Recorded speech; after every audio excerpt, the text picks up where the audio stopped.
Bienvenido a un nuevo capítulo de Política Podcast. Ingenieros, abogados, más invitados, se las ingenian para responder dudas políticas. Otra producción de Mala Idea. Hola amigos y amigas de Paislo, Radio Mía, Radio La Mega, Despierta FM y Radio Viva.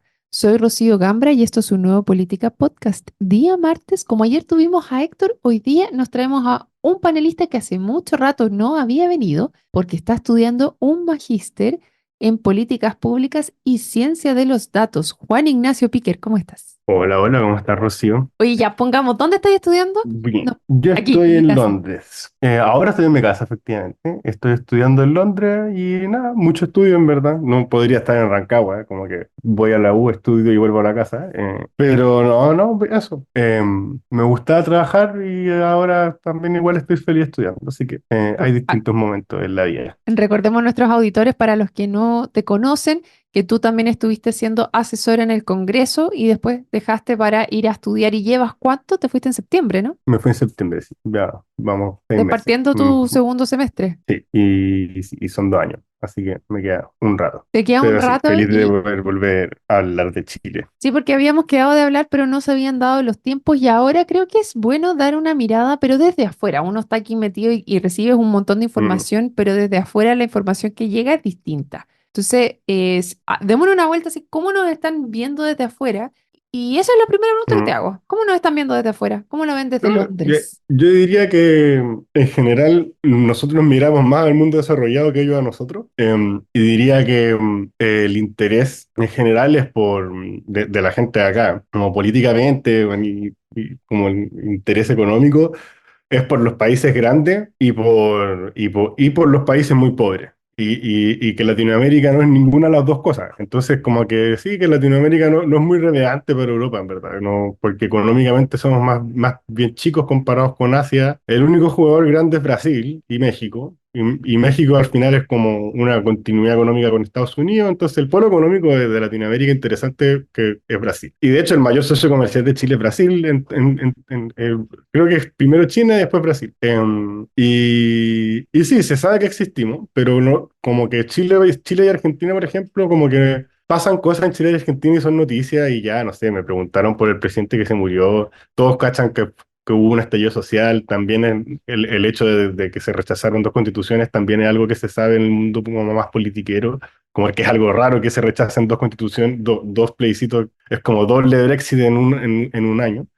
Pero en general, claro, no hay demasiado interés tampoco en entender qué es lo que pasa acá, porque es como cuando ellos hacen el ranking de países en el mundo, como que están los grandes que son los que tienen interés comercial, los pobres porque igual quieren ayudar al desarrollo de los países más pobres, y nosotros para ellos somos ricos. Ellos no están preocupados de los países de ingresos sobre $20,000 per cápita, entonces les interesa, no sé, que Argentina recupere un poco, pero Brasil, Chile, Uruguay, nosotros no somos países pobres. Estos gallos miran todo el mundo, y a nivel mundial comparado, no sea, nosotros estamos en somos- un problema muy grave acá, ¿cachai? Como que no es como esta gente está bien. Nosotros somos como la anécdota, entonces, como, sí, Eso, eso, este eso, tipo de cosas, y es eso como quizás la es algo que anécdota. no se nota tanto estando allá, pero y es que el mundo desarrollado igual nos ve como desarrollados, en verdad. No nos ven como monos. O no saben que existimos y los que saben que existimos dicen como sí, es como son más pobres, y tienen guerras civiles de repente, pero sobre todo el Cono Sur, Chile, Argentina y Brasil es como Uruguay, como que no son países que importen. Y Perú también está bien, como que Colombia y Ecuador por el narcotráfico y Bolivia por la coca, porque eso sí les pega, que les llega la droga, Oye, y que Juan, son países más pobres, como que pero nada, eso. Igual es interesante eso, porque es como, bueno, ya, pero no sé, tiraste algo que no habíamos conversado antes, pero me quedó la duda. Dijiste, es como que se hubieran tirado 2 Brexit. ¿A qué te refieres con eso? O sea, entendemos de qué ah, es el Brexit, pero ¿cómo se no, está viendo el Brexit allá? no, el Brexit, hay mucha más gente a favor de la que yo pensaba, como gente de nivel universitario que está a favor de haberse salido. Las consecuencias económicas, verdad que se exageraron un poco, y también hay otras donde dijeron que no iba a pasar nada, que efectivamente sí es visto como un problema. Y ellos quedaron como traumados con los plebiscitos, entonces como que un país haga 2 plebiscitos y los 2 los pierdan de nuevo, es como lo ven como una confirmación del problema de los plebiscitos. Y yo creo que, o sea, que ese análisis es real, que en la sociedad actual es muy difícil llamar a la gente a votar a favor de mantener cosas relativamente complejas o de cambiar cosas. Entonces, en las constituciones fue como se votó en contra nomás. Y en el caso del Brexit, nunca fue popular en Inglaterra ser parte de la Comunidad Económica Europea, porque siempre han tenido mentalidad de isla nomás. Y nada, pero es un cacho, o sea, el engranaje, o sea, por ejemplo, en la universidad hay un montón de becas que se perdieron, todas las matrículas subieron, la gente local está teniendo que pagar matrículas más caras porque perdieron fondos europeos en las universidades. O sea, el neteo económico para todos es malo. Paradójicamente hay un problema más grande de migración externa porque antes Europa hacía como de contención migratoria y ahora no hay como que ahora tienen que coordinarse las policías de migración, entonces hay habido una llegada masiva de migrantes a Inglaterra directo, que antes era un poco más por goteo porque como que era otro país de la Unión Europea, entonces como que ahora como que llega más gente directo y eso en parte es consecuencia del Brexit. Entonces nada, hay también una muestra de que en política pública no hay balas plateadas, o sea, no hay balas de oro y uno hace una cosa creyendo que va a mejorar por un lado, como también las reformas de educación, y al final no queda mejor, porque queda peor. O sea, que el Brexit generara un mayor problema de migración es una cuestión que nadie debe venir y que yo diría que era muy difícil, era imposible de predecir esa cuestión. Sí, es muy contraintuitivo y depende de contextos mundiales, pero al final sí, pues perdieron mucha calidad de inteligencia, porque ahora tienen que coordinarse con una policía, dos policías de migraciones, ya no comparten toda la información, se desconectaron como los servicios conjuntos de información que tenían. No, ha sido mucho cacho arreglar el problema burocrático de implementar el Brexit. Y ahí está. Y siguen, o sea, la ley del Brexit, las cosas se van por fases como ejecutándola y quedan como 10 años más de Brexit, de que como se van acabando instituciones que estaban en común con la Unión Europea. Mm. Y ahí está.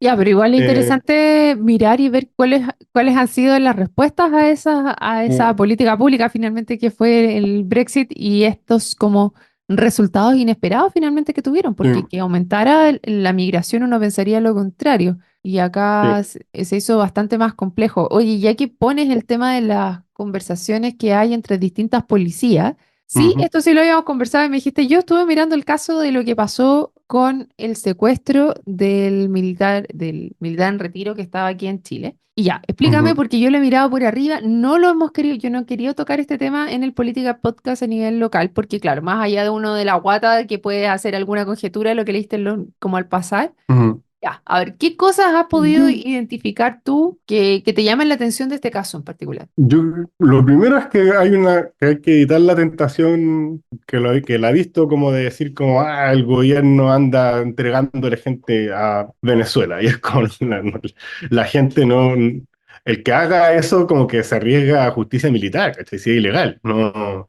eh, Porque esta persona entonces, ¿para qué? está refugiado en Chile, no era como que Está cualquier refugiado, persona se tenía metió ni estatuto de pasó por, asilo, por ¿cachai? otro lado, ni Tenía estaba estatuto escondido, de ni nada, asilo. estaba refugiado, él Sí. pidió asilo. Y lo otro que creo es que es difícil, ya ahora entrando a desmenuzar, como que es difícil pensar que Monsalve hubiera hecho un viaje público y publicitado a firmar un convenio de traspaso de información con Venezuela, si es que lo que quería era entregar militares en territorio chileno. Si de verdad hubiera una planificación del gobierno para hacer eso, no sabríamos que había un tratado, no sabríamos como... Se hace más Entonces, escondido, dices tú, aunque de repente las sí, cosas se hace para callado, ¿cachai? Como que que no, se hacen a no plena es... vista son las que más se esconden, sí. Ahora, pero sí creo que Monsalve ha sido ambiguo en negar rotundamente de que efectivamente alguien haya traspasado información. Lo que él ha dicho es que él fue a firmar un convenio de traspaso de información para el crimen organizado. Me fijé, esto es una cuestión que él se está tratando de salvar él. Y él ha evitado negar rotundamente de que alguien, o del Ministerio del Interior, o de la PDI, no ha negado rotundamente que de alguno de esos dos lados haya salido la información. Ha dicho, no, el convenio no tenía nada que ver, como que la patea bien, y los periodistas ha logrado salir jugando, pero yo creo que efectivamente, dado lo que ha dicho, en el que él está asumiendo que todos le están mintiendo y que aquí alguien puede ser que haya filtrado la información efectivamente. Y puede ser que ese alguien haya sido alguien que está en la comitiva del viaje al convenio y O que sea, por que se eso como que no, esté... y por eso el timing coincide, ¿cachai? Porque es raro que sea como 2 semanas después de lo del convenio. Quizás no están relacionados y no tienen nada que ver. Y quizás efectivamente alguien logró pasar la información. Y es sabido que hay gente del PC con vínculos con Mauro y es sabido que el gobierno está trabajando con gente PC metido en todas las subsecretarías. Estoy de acuerdo a Yo, lo yo que diría tú que estáis viendo, Juani. Finalmente, claro, Monsalve está claro de lo que él ha hecho, pero no se atreve a poner las manos al fuego por sí, nadie. Al final es exactamente. eso. Y dentro de este Y convenio, pero dentro del convenio que está, podrían, de acuerdo a lo que tú has logrado investigar, es podría que embarcar que efectivamente se esté pasando información de asilados políticos aquí en Chile, mm, venezolanos asilados acá, a la inteligencia venezolana. En general, estos protocolos no son públicos porque son por una cuestión de seguridad, son protocolos de intercambio de información policial, entonces como que es normal no tener acceso como a la letra del protocolo. Y yo por las cosas que ha dicho Monsalve, no es, me da la sensación de que se está preocupando muy claramente de quedar protegido en lo penal y en lo que es justicia militar, pero está dejando el flanco para que efectivamente hay un problema del convenio, porque ha dicho que esa no era la idea del convenio, pero me da la sensación de que está dejando la puerta abierta para que alguien, por maliciosamente o por ingenuidad o incompetencia, haya filtrado información en el marco del convenio. Mm. Porque hay gente, también hay que ponerse. Mira, para todas las polémicas en general, yo creo que yo trato de analíticamente de ver de que hay tres opciones. Una, hay una intención manifiesta y fue a propósito. Dos, incompetencia. Y tres, casualidad, ¿no? Hay cosas que pasan por casualidad y información, y hay gente que a veces que parece como que hubiera una conspiración y en verdad hay una concatenación de eventos que no tenían, que fueron medio, que nadie planificó, ¿no? A mí me da la sensación de que acá puede haber simplemente un funcionario incompetente que entendió mal el protocolo, por ejemplo. Y lo que dice, también dijo Monsalve, es que él mismo había firmado el decreto de asilo hace 3 meses de este gallo, y que la subsecretaría tenía información de este gallo. Fue muy explícito en decir que ellos sí sabían quién era este gallo. Y eso también es. Yo siento que toda la gente, hoy día Monsalve en la conferencia de prensa habló de la que la subsecretaría Interior sabía quién era, habló de que el embajador estaba en la reunión y de que el subinspector de la PDI estaba en la reunión. Y yo lo escuché, busqué el audio, lo escuché y dije, aquí este gallo está diciendo los sospechosos. Aquí los que pueden haber filtrado la cuestión son los funcionarios de la subsecretaría del Ministerio del Interior, alguien de la PDI o el embajador de Chile en Venezuela, que es un gallo, creo que es frente amplista, no sé, pero que es un gallo de izquierda.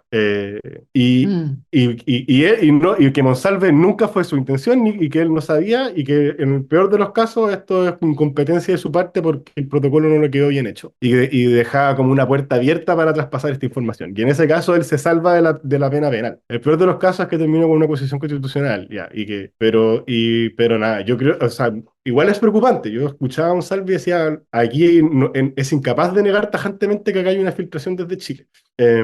Pero que hay que bajarse de tres cambios con que esto es una conspiración del gobierno, casi como que Boric sabía, y no, o sea, pensar que Monsalve se va a sacrificar por Boric, arriesgando penas de cárcel, porque es como traición a la patria, creo que es ridículo.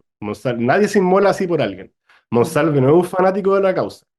Entonces, es difícil pensar que sea una. Lo que sí puede haber es algo más maquineado por gente del gobierno que sí es pro régimen de Venezuela, pero a espaldas. No Oye, algo que Juan. todos sean partícipes. Pero bueno, eso no, eso diría. Igual a mí me preocupa la cuestión, o sea, creo que es preocupante y a la vez esperable. Como aquí en UK, en Inglaterra, hay ataques, o sea, hay ciudadanos rusos que aparecen muertos. Y los rusos operan en otros territorios. Y a nosotros nos está pasando que los Venezuela operan en otros territorios atacando.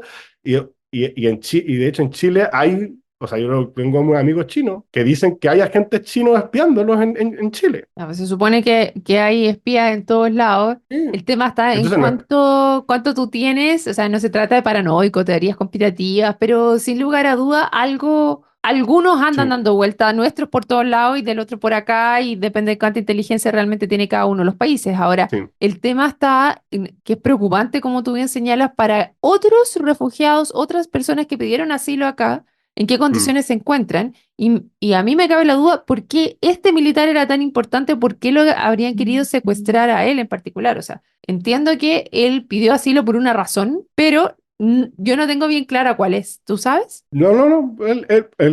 Yo entiendo que, a ver, que todos los que Venezuela como que en territorio venezolano persiguen a todos los desertores del ejército. Y yo asumo que los desertores tienen información. Y por qué él especialmente, yo Ya. creo que no sé y que nadie va a saber, pero que aquí, y también tampoco es descartable que efectivamente esto no sea una operación militar venezolana. Siento que también estamos asumiendo rápido que eso, porque parece eso, también puede ser de verdad una mafia. La cuestión, lo difícil con estos regímenes es como Rusia hace esto, de hecho, que es difícil distinguir entre el Estado y el crimen organizado. Tienen una relación fluida. Y hay cosas que el Estado quiere que pasen y que se las encarga gente del crimen organizado, o que no persiguen. O en Rusia no se persiguen a las mafias rusas que operan en otros países, y en Venezuela están haciendo lo mismo. Mientras los crímenes sean en otros países, están tolerando al Tren de Aragua allá. Ya, pues, Em, y en ese sentido, ¿cuál sería si así fuese, cuál es el sentido de firmar este convenio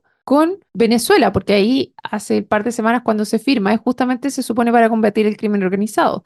Si es que Venezuela sí, quisiese combatirlo. yo creo que el acuerdo era para facilitar. Yo creo que el acuerdo, o sea, yo creo que querían, Monsalve por lo menos y su equipo, querían generar un aumento de traspaso de antecedentes policiales desde Venezuela a Chile. Por lo menos intentarlo. Y yo creo que la ingenuidad estaría en qué tanto realmente pensaban que iba a funcionar. Yo, si fuera el subsecretario del Interior y no me mandaran ni un papel, también trataría de que no sé, de que me manden algo. Y si para eso hay que ir a verlo y decirle, oye, ya, pues mándame antecedentes penales, ya, bueno, quizás voy. Pero que no van a mandar mucho, porque no tienen muchas veces. Yo creo que de nuevo, muchas veces, no es como que ellos tengan mucha información de todos los delincuentes venezolanos y que nos la estén ocultando. Yo creo que en la mayoría de los casos sí, ellos tampoco saben. Mm. Y que, no sé, también en Chile se dice es que estos venezolanos sin pasaporte, como que quemaron su pasaporte. Nunca tuvieron pasaporte. Si Venezuela no tiene pasaporte ni una cédula de identidad, como que estamos asumiendo que ellos tienen la misma calidad de registro civil que nosotros y no la tienen. Hay mucha gente que no está registrada al nacer, ¿no? Hubo Sí, un video que se hizo súper viral la semana pasada, justamente de una conductora venezolana que decía que ellos tenían que tener un trato diferente o especial porque en Venezuela no tenían todo este registro. ¿Lo viste, Juan? sí, sí, lo vi, se lo vi. No, exactamente lo mismo. Como es otro nivel, por eso Chile, por eso también nos ven como desarrollados, como que tenemos otro nivel de servicio y de capacidad estatal. En Oye, y Chile nadie nace sin que, es muy poca la gente que esta cuestión se mide, como que parte de la capacidad estatal, de hecho, es cuánta gente puede nacer sin quedar registrada. Y la edad a la que la gente se registra. Entonces hay países donde el promedio de edad de registro son 2 años, y es como cuando, no sé, van a postular un jardín, ahí los llevan y los registran ante el Estado. En Chile la cobertura es prácticamente de 100% a los días de nacer, y eso es de país desarrollado. En países desarrollados tienen más espacio de tiempo. Nosotros tenemos un registro nacional de Estado totalitario. Es imposible estar en Chile sin que el Estado sepa el root de tus 4 nombres. Y o sea, nosotros entrar al estamos sistema, acostumbrados a tienes que ese entrar nivel. al sistema inmediatamente al nacer para poder tener Sí, todas las po. prestaciones de salud finalmente, porque si no te quedas Y fuera. no te dejan salir del hospital porque para el hospital es ilegal no registrar. Entonces, en Chile es muy difícil que una guagua tenéis que nacer fuera del sistema hospitalario y con unos papás que no quieran participar de nada del sistema público. Y ahí esa cuestión es muy rara. Entonces, Oye, me pasó algo muy y similar a lo que tú estás conversando. Me encontré cuando venía de vuelta con una amiga en el aeropuerto que venía de Ámsterdam y que ella se dedica al agro. Entonces, ella trabaja con una empresa holandesa y alemana. Y hablábamos también del nivel de producción animal, que me voy a saltar acá de tu expertise un poco más a la mía. bueno, Y se daba exactamente algo muy similar, porque ella me decía, mira, la calidad de los productos que nosotros estamos realizando son productos sin antibióticos. Decía, o sea, que va en disminución de los antibióticos y las prácticas productivas, etcétera, etcétera. Entonces yo le pregunto, ¿cómo ves tú la producción de leche a nivel latinoamericano? ¿Quién sería competencia para nosotros? ¿O cómo estaríamos catalogados? Que lo mismo que tú estabas hablando acá del registro, se puede ver a niveles productivos. Porque ella me decía, es que acá estamos años luz, estamos teniendo los mismos problemas que tienen en Europa o en Nueva Zelanda a nivel productivo y de antibióticos, pero en Bolivia, que es otro de los lugares donde se produce, en Santa Cruz, todavía lo hacen a mano. O sea, allá en Sí, Bolivia yo voy a la leche y no tomo leche porque en realidad no tienen recuento de células somáticas, no ven absolutamente nada. O sea, el nivel de calidad, me dijo, los únicos que se podrían comparar a nivel productivo es Argentina y Uruguay y un poco Brasil. Incluso me decía ella, así como en talla, llegué a México y decía que en esta conferencia le decían, lo importante acá, vamos a hablar de un tema nuevo, bienestar animal. Y que a ella se le había caído la cara porque acá nosotros estamos hablando de bienestar animal hace 15 años, ¿cachai? O más. sí. Entonces, me hace mucho sentido lo que tú señalas en cómo a nivel de Estado también estamos parados frente a otros países, o sea, no solamente Mm, producción, sino en Estado, y cómo nos ven desde allá, decir, estos tipos no tienen realmente problemas porque van o tienen problemas de entre medio en el desarrollo, ¿cachai? Incluso se ha hablado, y no sé cómo lo ves tú, que nuestra crisis que tuvimos de crisis social se da justamente por una crisis de crecimiento, finalmente, de país como en vías de desarrollo. Sé que ¿cómo lo ves, Juan? sí, sí. No, yo creo que hay un problema económico grande en Chile de país en desarrollo, que es que no estamos logrando crecer. Los países desarrollados crecieron por 100 años 2% anual. Y Chile creció, no crecía nada, y Chile creció mucho en un marco de 20 años y ahora no estamos creciendo nada. En ese sentido, nosotros tenemos un patrón de crecimiento similar a países subdesarrollados. Pero ya no somos subdesarrollados. Como decir, en todas las industrias que tenemos, en general tenemos protocolo y calidad mundial, y el subdesarrollo y el bajo crecimiento se da porque no, hay muchas cosas que no hacemos en Chile. Y para crecer deberíamos aumentar la inversión para diversificar las cosas que producimos. Pero lo que producimos en general lo producimos a un estándar súper bueno. De hecho, demasiado bueno. O sea, una de las críticas que se pueden hacer en Chile es que te exigen permiso europeo de estándar porque cuando el CERNAC o no sé qué, o el SAC o las cosas de los servicios del Estado definen protocolos para industrias nuevas, piden una serie de requisitos que son muy exigentes y las sacan de la OCDE. Y muchas veces porque la OCDE nos lo exige. O sea, hay muchos protocolos, esto tampoco lo vemos tanto, pero meternos a la OCDE nos hizo mejorar un montón, subir mucho el nivel de muchos protocolos que tenemos. O sea, no sé, yo conozco gente que trabaja en el Banco Central, por ejemplo, y el Banco Central está en un proceso largo de modernización desde que entramos a la OCDE y hay un montón de cosas nuevas que tienen que armar dentro del banco y que medir para reportar que son estándar OCDE. Y así, y hay muchos desarrollos nuevos en ministerio o cambios de reglamento que hay que hacer para cuando eso. Y eso nos hace ser bastante desarrollados en muchas cosas, ¿no? Mucho más de lo que los europeos creen y lo que nosotros mismos nos reconocemos. Pero Mm, no estamos creciendo y deberíamos crecer. Y hay muchas cosas que no producimos y tenemos que, en ese sentido, tenemos un problema de diversificación, de complejización de hacer productos más complejos, de mejorar nuestro capital humano para poder hacer eso con mano de obra local. Pero lo que hacemos en Chile, lo hacemos bien, en general. Construimos a un nivel muy superior a lo que se construye en casi todo el resto del mundo, como la calidad de nuestras casas antisísmicas.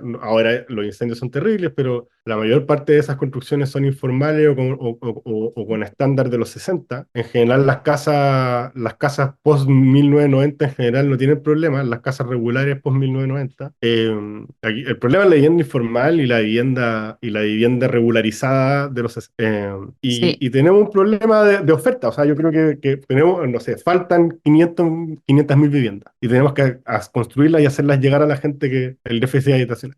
Y falta aumentar la inversión en nuevas industrias, en nueva agroindustria, y este gobierno ha sido súper malo en eso. ¿No? Económicamente un desastre. Oye, Juan, estamos Eh, llegando al final del programa, pero sí, estoy súper de acuerdo con lo que estás señalando y me hizo recordar una quote, una frase de, no me acuerdo quién fue el que la dijo, pero decía que cuando venía a Chile le llamaba mucho la atención nuestro nivel de autoflagelancia que teníamos y que bueno, justamente eso nos hacía, nos impulsaba también a generar más progreso y distintas cosas. sí, Y, sí, y, sí.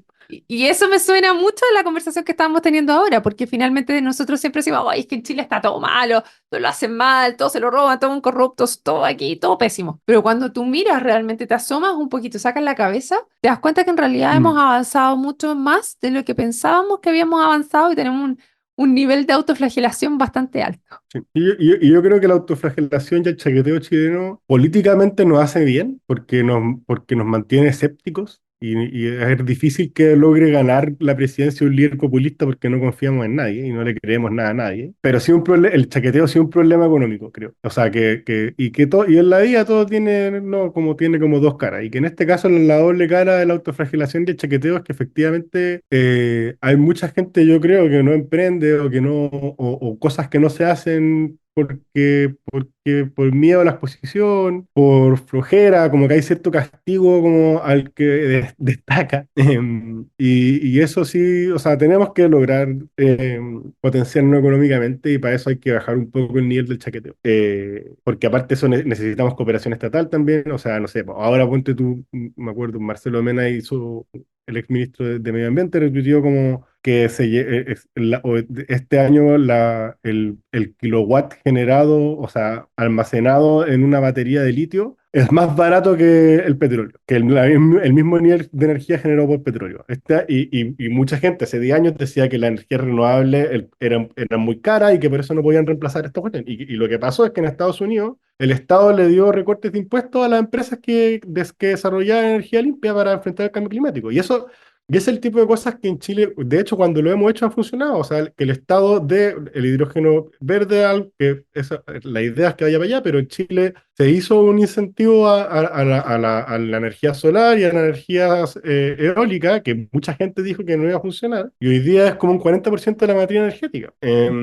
Sí, pues Y esas entonces, cosas, sí importa el Estado. Y si chaqueteamos esos esfuerzos, no vamos a llegar a ninguna parte. así es, entonces con eso nos quedamos al final de este programa. Te quiero agradecer, Juan Ignacio Piquer, por haber venido a conversar con nosotros el día de hoy. No te desaparezcas tanto, sigamos No, haciendo sí, estos sigamos. análisis y levantemos la cabeza y miremos que no todo está tan malo, pero sí hay que seguir poniéndole ganas. Así que muchas gracias a ti y a todos los que se sumaron el día de hoy. Los dejamos invitados para a otro capítulo del Política Podcast. Nos vemos. Chao, chao. Llegamos al final de un nuevo capítulo de Política Podcast, donde ingenieros y abogados, más invitados, se las ingenian para responder dudas políticas. Nos puedes encontrar en Spotify, Google Podcast, iTunes o donde escuches podcast. Por supuesto también en nuestro sitio web, sección podcast.